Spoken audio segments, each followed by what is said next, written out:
بغیر داڑھی والے امام کے پیچھے تراویح پڑھنا، رمضان میں بغیر داڑھی والے حفاظ کرام تراویح پڑھاتے ہیں، ان کے پیچھے جماعت کا کیا حکم ہے؟ بھائی داڑھی والے کو ترجیح دینا چاہیے۔ آج کل یہ بہت بڑا رواج، بہت برا رواج پھیل گیا ہے کہ داڑھی کٹانا تو کبیرہ گناہ ہے۔ کم از کم امامت کے مصلی پر جو اتنی مقدس جگہ ہے وہاں تو ایسے شخص کو کھڑا کرنا چاہیے نا جو کبیرہ گناہ کا ارتکاب نہ کرتا ہو۔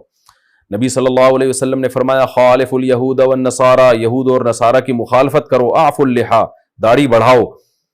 تو تورات میں آج تک لکھا ہوا ہے کہ موسیٰ علیہ السلام کو اللہ نے کوہ طور پہ بلا کے کہا کہ اپنی قوم کو کہتے ہیں کہ داڑھی نہ کٹائیں، اس کی وجہ سے یہودی بھی اب تک داڑھی رکھتے ہیں۔ تو یہودیوں سے عبرت حاصل کر لیں کہ انہوں نے اپنی تورات پر داڑھی کے معاملے میں عمل کیا ہوا ہے۔ آپ دیکھیں یہودیوں کے جتنے مذہبی اسکالرز ہیں وہ بڑی بڑی داڑھیاں ہوتی ہیں ان کی، مسلمانوں کے مذہبی اسکالر اتنی اتنی داڑھیاں۔ تو کیا آپ کی بات میں لوگ اثر ہوگا؟ لوگ کہیں گے خود تو عمل کر نہیں رہے، ہمیں بیٹھ کے سمجھا رہے ہیں۔ تو اور پھر ہمارے یہاں ایک بڑا عذاب یہ آ گیا کہ مذہبی اسکالر جو داڑیاں کاٹ رہے ہیں نا، ایک تو جرم اوپر سے اس کی توجیہ بھی، وہ کہتے کہاں لکھا ہے حدیث میں کہ داڑھی بڑھاؤ، یہ تو کلچر تھا۔ بھائی حدیث میں کیوں نہیں ہے؟ بخاری مسلم کی کتنی ساری احادیث ہیں جن میں اعفاء کا حکم ہے، بڑھانے کا حکم ہے۔ کوئی ایک صحابی دکھا دیں جو داڑھی چھوٹی کرتے ہوں، کوئی ایک پیغمبر بتا دیں جن کی داڑھی چھوٹی ہو، بڑے آرام سے اس کو کہتے ہیں وہ تو کلچر کا حصہ تھا۔ واہ بھائی واہ، آپ سے ایک کام ہو نہیں رہا، آپ ایک سوسائٹی سے متاثر ہو گئے، آپ ماڈرن بننے کی کوشش کر رہے ہیں، آپ ذرا لبرلزم کی طرف جا رہے ہیں، تو اپنے گناہ کو آپ نے کیسے بہترین طریقے سے آپ نے اس پہ پردہ ڈالا ہے، اور اس کو کیسے اچھی آپ نے ایک جناب وہ ایک لیبل لگا دیا کہ جی نبی صلی اللہ علیہ وسلم نے تو کلچر کی وجہ سے حکم دیا ہے۔ تو کلچر کی وجہ سے پیغمبر کسی بات کے آرڈر کلچر کی وجہ سے دینے کے لیے نہیں آتے۔ پیغمبروں کے جو احکامات ہوتے ہیں وہ خدائی وحی ہوتی ہے، اس کی وجہ سے آپ صلی اللہ علیہ وسلم احکام دے رہے ہوتے ہیں۔ تو آپ سے اگر ایک کام نہیں ہوتا، توبہ کریں، اب لوگوں کو بتائیں کہ بھئی میں گناہگار ہوں، میں مانتا ہوں داڑھی بڑھانا لازم ہے۔ ڈاکٹر محمود غازی رحمۃ اللہ علیہ اسلام آباد یونیورسٹی کے پروفیسر تھے، اور اللہ ان کو کی مغفرت فرمائے، بڑے زبردست عالم تھے، بہت اللہ نے علم دیا، تقویٰ دیا، لیکن ایک بات تھی وہ داڑھی چھوٹی تھی ان کی، لیکن وہ کہتے تھے برملا کہ بھئی میرا یہ جرم ہے، میں مانتا ہوں۔ ان کی مجھے یہ بات بڑی اچھی لگتی تھی، وہ کہتے تھے میں داڑھی چھوٹی کرتا ہوں لیکن میں اس پہ کوئی لیبل نہیں لگاتا، میں اس کو جائز نہیں قرار دیتا، یہ بالکل ناجائز ہے۔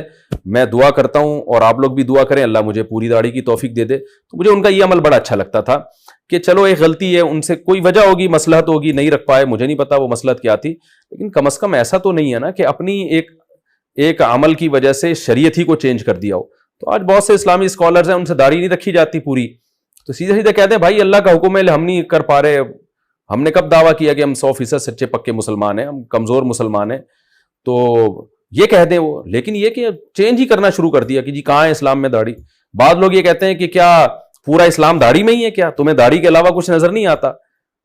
تو ہم نہیں کہتے پورا اسلام داڑھی میں ہے، لیکن پورے اسلام میں داڑھی بھی ہے بہرحال۔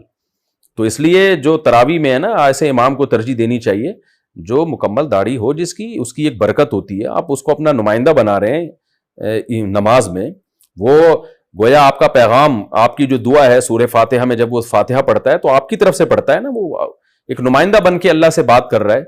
تو اس لیے بغیر داڑھی والوں کے پیچھے جو تراویح پڑھنے کا رواج ہے یہ قابل اصلاح ہے، اس کو کوشش کریں ختم کرنے کی۔ داڑھی والوں کو، جو امام داڑھی رکھتا ہو اس کو پروموٹ کریں، اور پھر داڑھی بھی کافی نہیں ہے۔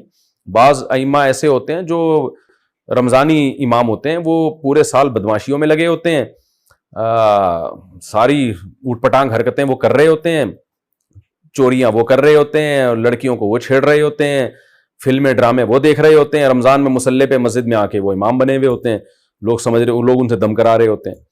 تو یہ بھی غلط ہے، ایسے امام کو چاہیے بھائی اپنی گھر میں نماز پڑھا لے تو، ٹھیک ہے نا، اپنی یہ قرآن مکمل کر لو۔ ہم ان کو یہ تو نہیں کہتے کہ قرآن مکمل نہ کریں، لیکن مسجد میں مصلی پہ بہرحال اس کا خیال کرنا چاہیے کہ ایسے شخص کو امام بنائیں جس پہ لوگوں کو اعتماد ہو، اس میں تقویٰ ہو، اس میں کچھ صورت اور سیرت سے وہ شریعت کا پابند لگتا ہو، کیونکہ اس کے اثرات پھر مقتدیوں میں جاتے ہیں اور نماز کی برکتیں زیادہ حاصل ہوتی ہیں۔ صحابہ کیوں اس کا خیال کیا کرتے تھے کہ ہم پیغمبر کے پیچھے نماز پڑھیں؟ کیونکہ امام جتنا مقدس ہوگا نماز بھی اتنی ہی جاندار ہوگی۔